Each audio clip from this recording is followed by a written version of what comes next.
नमस्कार दोस्तों, एक छोटे से कॉन्सेप्ट के साथ अब आ रहे हैं मंत्रिमंडल और एक शब्द होता है मंत्रिपरिषद। दोस्तों मंत्रिमंडल का आपसे मंत्रिमंडल का संविधान में हमारे कॉन्स्टिट्यूशन में कहा इसका उल्लेख है। दोस्तों एक आर्टिकल पढ़ा होगा आपने 352 आर्टिकल में एक स्पष्ट रूप से लिख रखा है, जब राष्ट्रीय आपातकाल की बात करते हैं उसमें लिखा गया कि मंत्रिमंडल की लिखित परामर्श पर राष्ट्रीय आपातकाल घोषित किया जा सकता है। तो इसका मंत्रिमंडल शब्द का जो उल्लेख है इसको कहा किया जाता 352 में मंत्रिपरिषद है। मंत्रिपरिषद का उल्लेख कहा किया गया एक अनुच्छेद 74 अनुच्छेद 74 में किया गया। एक राष्ट्रपति को सहायता सलाह के लिए मंत्रिपरिषद होगी जिसका हेड प्रधानमंत्री होगा। तो अनुच्छेद 74 मंत्रिपरिषद का उल्लेख है। दोस्तों आपसे बात करते हैं कि मंत्री कितने प्रकार के होते हैं। देखो, एक होते हैं कैबिनेट मंत्री,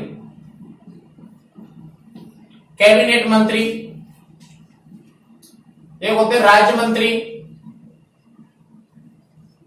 एक होते उप मंत्री और एक प्रधानमंत्री।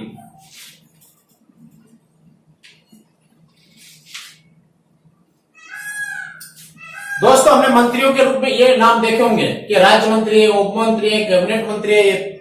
देखो दोस्तों ये सभी मिलकर एक बनाते हैं जिसका नाम है परिषद। बताओ परिषद बड़ी होती है कि मंडल। हम मंडल तो एक छोटा सा बनाते हैं और परिषद का मतलब होता है विस्तार, बड़ा। तो हमारी जो पूरे ये सब मंत्री हमारे क्या कहलाएंगे, मंत्री परिषद के नाम से जाने जाएंगे। किसके नाम से? मंत्री परिषद।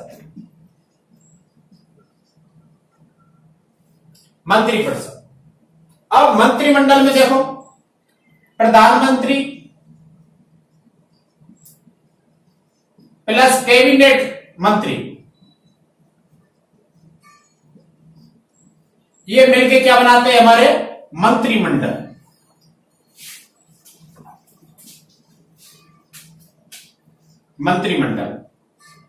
अब दोस्तों मैंने दो डायग्राम बनाए और इसमें आपको लिख रखा है मंत्री परिषद और मंत्रिमंडल। आप देख सकते हो, बताओ कौन से में सदस्यों की संख्या ज्यादा है? ये मंत्रिपरिषद में। कौन से सदस्यों की संख्या कम है? देखे मंत्री कम कौन से में? मंत्रिमंडल में। आपसे प्रश्न पूछ लिया जाए कि निम्न में से दो कथनों पर विचार कीजिए। मैं दो कथन लिख देता हूं आपके सामने, आप विचार करना है, सत्य उत्तर देना है। आप कथन दे रहा हूं मैं। मंत्रिमंडल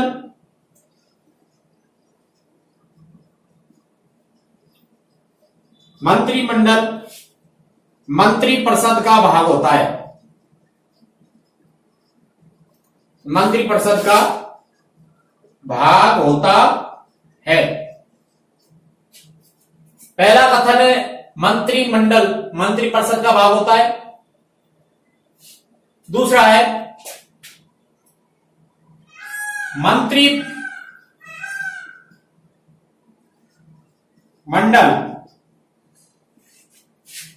का विस्तार। मंत्रिमंडल का विस्तार मंत्रिपरिषद से अधिक होता है। मंत्रिपरिषद से अधिक होता है।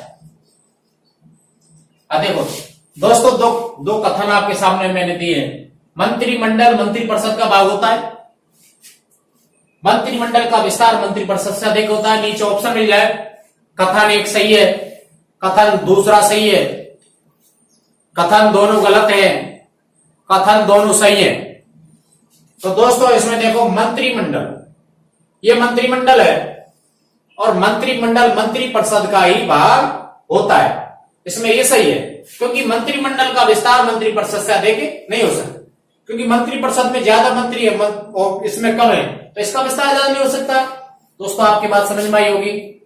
दोस्तों मैं एक बात करता हूं, इसमें जो कैबिनेट शब्द है, कैबिनेट मंत्री विभाग के अध्यक्ष होते हैं। दोस्तों मैं आपसे बात करता हूं, एक होता है मंत्रालय, आपने नाम सुना होगा मंत्रालय, और एक होता है विभाग।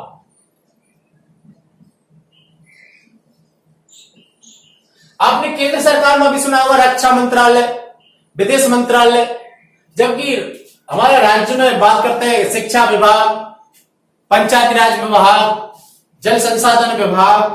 तो दोस्तों केंद्र सरकार में संघ इसको मंत्रालय बोलते हैं विभागों को, और राज्यों में इनको क्या बोलते हैं, विभाग।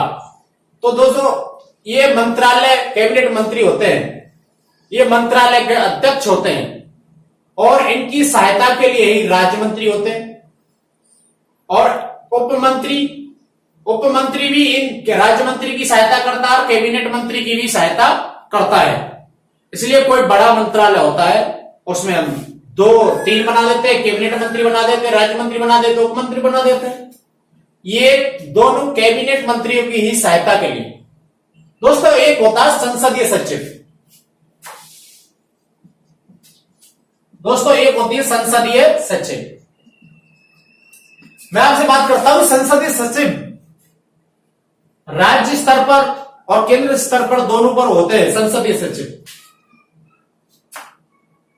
इनको दोस्तों प्रधानमंत्री नियुक्त करता है केंद्र स्तर पर, और राज्य स्तर पर मुख्यमंत्री नियुक्त करता है। बताओ मंत्री को राज्य स्तर पर कौन नियुक्त करता है, राज्यपाल। मंत्री को कौन नियुक्त करता है, राज्यपाल। जब राज्यपाल नियुक्त करता है और किसके, मुख्यमंत्री के कहने पर उनको विभागों का आवंटन करता है, विभाग सौंपता है। तो बताइए जब नियुक्ति मुख्यमंत्री कर रहा है तो नियुक्ति मुख्यमंत्री के द्वारा होती है, तो इसलिए संवैधानिक प्रक्रिया का तरीका नहीं है। तो इसलिए ये संसदीय सचिव मंत्री परिषद का भाग नहीं होते, ध्यान रखना दोस्तों। ये जो राजनीति के, जो पार्टी के वरिष्ठ नेता हैं, उनको मंत्री परिषद में जगह नहीं मिल पाती, तो उनको राजनीतिक संतुष्टिकरण के लिए इनको संसदीय सचिव एक मंत्री के रूप में दर्जा प्रदान किया जाता है, लेकिन ये मंत्री परिषद के भाग नहीं होते। आप स्पष्ट रूप से प्रतिबिंब बनाएं दिमाग में कि ये संसदीय सचिव होते हैं, ये राजनीतिक तुष्टिकरण के लिए बनाए जाते हैं, लेकिन ये मंत्री परिषद का भाग नहीं होते।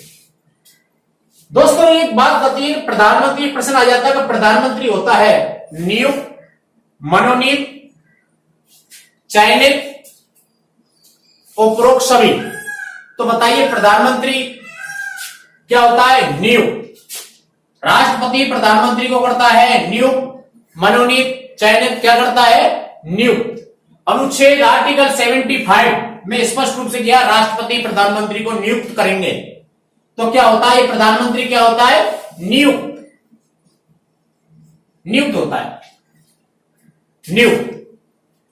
दोस्तों एक बात और आपके दिमाग में समझ में आ रही होगी, क्यों ना कोई सरकार अपनी पसंदीदा कितने भी संख्या मंत्री बना सकती है, मंत्री कितना भी बना सकती है, अपने पार्टी के जितने सभी सबको मंत्री बना दे। लेकिन दोस्तों संविधान में हमारा कानून बना हुआ है, और हमने दोस्तों एक आपने देखा होगा 91वां संविधान संशोधन, आपको दिखाई दे रहा होगा शायद, 91वां संविधान संशोधन, संविधान संशोधन 91वां संविधान संशोधन ये 2003 में किया गया था। हमारे जो प्रधानमंत्री थे अटल बिहारी वाजपेयी थे, अटल बिहारी वाजपेयी, और राष्ट्रपति थे अब्दुल कलाम, APJ कलाम ने 2 मिनट। ये अब्दुल कलाम थे, राष्ट्रपति कौन थे, अब्दुल कलाम, और अटल बिहारी वाजपेयी थे कौन, प्रधानमंत्री। अटल बिहारी जी की सरकार के नेतृत्व में संविधान में एक ऐसा कानून बनाया जिसको हम 91वां संविधान संशोधन, ऐसा संविधान संशोधन किया जो कौन से नंबर का था, 91वां संविधान संशोधन 2003 में किया। संविधान में पारित हुआ और वो कानून बनाया। उस कानून में यह प्रावधान था कि कोई भी सरकार, स्टेट सरकार हो या सेंट्रल गवर्नमेंट हो, संघ सरकार हो या राज्य सरकार, अपने संघ सरकार विधानसभा सदस्यों के कुल सदस्य संख्या का 15%, कुल सदस्य संख्या का 15% से अधिक मंत्री परिषद में मंत्री नहीं हो सकते, और लोकसभा के सदस्यों का 15% से अधिक मंत्री नहीं हो सकते। जिसे आप उदाहरण के लिए लेते हो, राजस्थान में 200 विधानसभा सदस्य, और राजस्थान में 15% कैसे निकालते? 15/100। इसका मतलब कितना होता है? 15 दूनी 30। कोई भी राजस्थान सरकार में, चाहे कांग्रेस की सरकार हो, चाहे बीजेपी, चाहे किसी भी राजनीतिक दल की सरकार हो, वो मुख्यमंत्री सहित 30 से ज्यादा राजस्थान में मंत्री नहीं बना सकते। और ये 30 में ये सब आते हैं, मुख्यमंत्री, राज्य मंत्री और कैबिनेट मंत्री।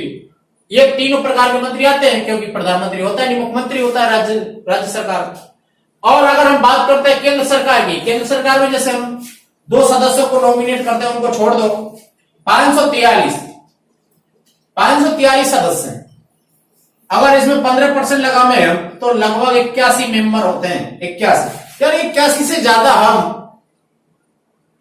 मंत्री नहीं बना सकते। इसका 15% लगा लो, नहीं होता होगा, लगभग में देख लो। तो सीधम सर बात है, ये अधिकतम सीमा 15%, न्यूनतम सीमा नहीं, अधिकतम सीमा। कोई भी सरकार अपनी विधानसभा सदस्य संख्या के 15% से ज्यादा मंत्री नहीं बना सकते। तो इसलिए आप प्रश्न पूछ लिया जाए कि 91वां संविधान संशोधन के समय प्रधानमंत्री और राष्ट्रपति थे। आपको ऑप्शन में दे दिया जाए, अटल बिहारी वाजपेयी, मोरारजी, अटल बिहारी वाजपेयी दे दे, एक दे दे, KR नारायण राष्ट्रपति के नाम दे दे, दूसरा आपको इंदिरा गांधी दे दे, नीलम संजीव रेड्डी दे दे, आपको तीसरा दे दे मनमोहन सिंह दे दे, और प्रतिभा पाटिल दे दे राष्ट्रपति, चौथा आपको ऑप्शन मिल जाए अटल बिहारी, और इधर आपको APJ अब्दुल कलाम दे दे। तो जोड़ी आपको ध्यान रखनी है दोस्तों, क्वेश्चन का लेवल कुछ भी हो सकता है। तो अटल बिहारी वाजपेयी प्लस APJ अब्दुल कलाम ये राष्ट्रपति थे, प्रधानमंत्री। उन्होंने 91वें संविधान संशोधन द्वारा मंत्री परिषद के आकार को निश्चित किया। तो आपसे प्रश्न पूछ लिया, बताए कौन सा संविधान संशोधन मंत्री परिषद का आकार निश्चित करता है? तो कौन सा है? 91वां संविधान संशोधन। दोस्तों मेरी बात शॉर्ट में आपको समझाई मैंने, कॉन्सेप्ट मेरे फुल विवेक के अनुसार आपकी बात आपके बीच में शेयर करी, आपकी समझ में आई होगी। मैं आशा करता हूं कि आपके समझ में आई होगी। इसलिए आप चैनल को सब्सक्राइब करें, शेयर करें और लाइक करें। थैंक यू, धन्यवाद।